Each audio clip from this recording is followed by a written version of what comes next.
이어서 글로벌 금융시장의 주요 이슈들을 살펴봐야죠. 네, 글로벌 모니터 안근모 편집장이 연결되어 있습니다. 안녕하세요. 안녕하십니까. 네, 앞서 외신 브리핑에서도 살펴봤습니다만 일본 자민당이 다시 정권을 일본에서 잡았습니다. 우리 경제 또 시장에 미칠 영향 어떻게 보십니까? 예상했던 대로 아베 신조가 이끄는 자민당이 압도적인 승리를 차지했습니다. 자민당은 중의원 480개 의석 가운데 절반을 훨씬 넘는 294석을 얻었고 자매당인 공명당도 31석을 획득했습니다. 여기에다가 극우 성향의 유신회가 54석을 얻어내서 일본 의회는 말 그대로 극우 보수 일색이 되어버렸습니다. 오는 26일 총리로 취임할 예정인 아베 신조는 경제 회복과 디플레이션 극복을 최우선 과제로 추진하겠다고 밝혔습니다. 따라서 일본 중앙은행을 압박해서 돈을 대규모로 찍어내는 한편으로 재정 지출도 대폭 늘리는 공격적인 부양 정책을 시행할 것으로 예상됩니다. 이런 정책은 엔화의 약세와 우리 원화의 강세를 가속화할 잠재성이 있고 이렇게 되면은 일본과 경합하고 있는 전자, 자동차, 화학, 철강 등 우리나라 주요 산업의 수익성과 대외 경쟁력에 좋지 않은 영향을 미칠 수 있습니다. 한편으로 우리 자본시장으로 대규모의 외화가 몰려들어서 일시적으로 주식 가격이 상승하는 유동성 랠리 현상이 나타날 수 있는데 시장에서는 벌써부터 이런 움직임들이 가시화되어 왔습니다. 네, 일본의 새 정부가 공격적인 부양 정책을 시행할 것이다 이런 말씀을 주셨는데요. 그렇다면 어느 정도 선까지 이 정책을 밀어붙일 수 있을까요? 지금으로서는 상당히 불투명합니다. 일본의 부양 체계는 매우 큰 위험이 따를 수 있기 때문입니다. 일본의 국가 채무는 이미 GDP의 240%로 세계 최고인데 빚을 더 내서 쓰는 인플레이션 정책을 추진할 경우에 일본 국채 시장은 큰 충격을 받을 수가 있습니다. 외국인 투자자들뿐만 아니라 일본 국민들도 가치가 급락하는 엔화 국채보다는 해외 금융자산으로 경쟁적으로 돈을 빼나갈 수가 있습니다.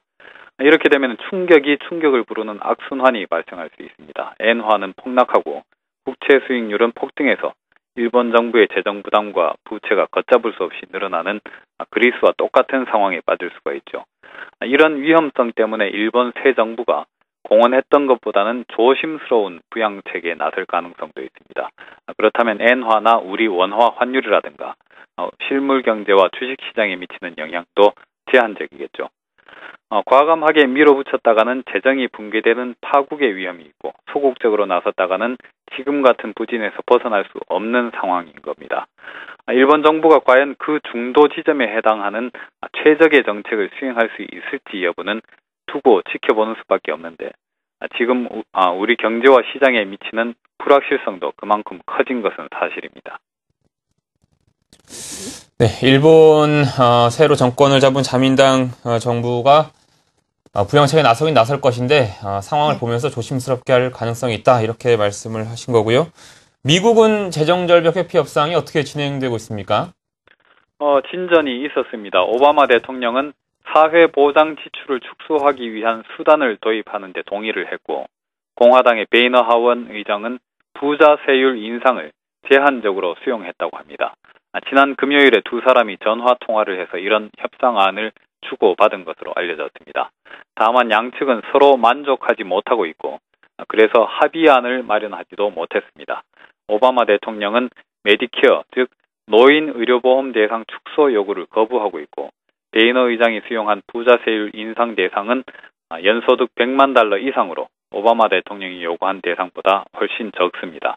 어쨌든 양측이 아주 고집스럽게 지켜왔던 민감한 사안들에 대해서 양보안을 제시했다는 점은 이번 협상 정국 과정에서 나타난 가장 큰 진전이라고 할 수 있을 것입니다. 문제는 시간이 얼마 남지 않았다는 데 있습니다.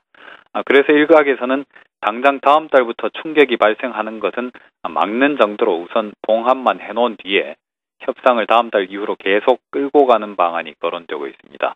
이 경우 시장이 어떻게 반응할지는 불확실한데 연말 금융시장의 변동성이 커질 가능성을 배제할 수는 없는 상황입니다. 네, 일본에서 부양 정책이 시행되면 원화 강세나 유동성 랠리 현상이 있을 수 있지만 또 우리나라의 전자나 자동차 등 경쟁 산업의 수익성은 좀 우려가 되는 부분이 있는 것 같습니다. 또 미국에서는 재정절벽 협상 진전은 있었지만 계속 지켜봐야 할 것 같습니다. 글로벌 모니터 안근모 편집장이었습니다. 고맙습니다.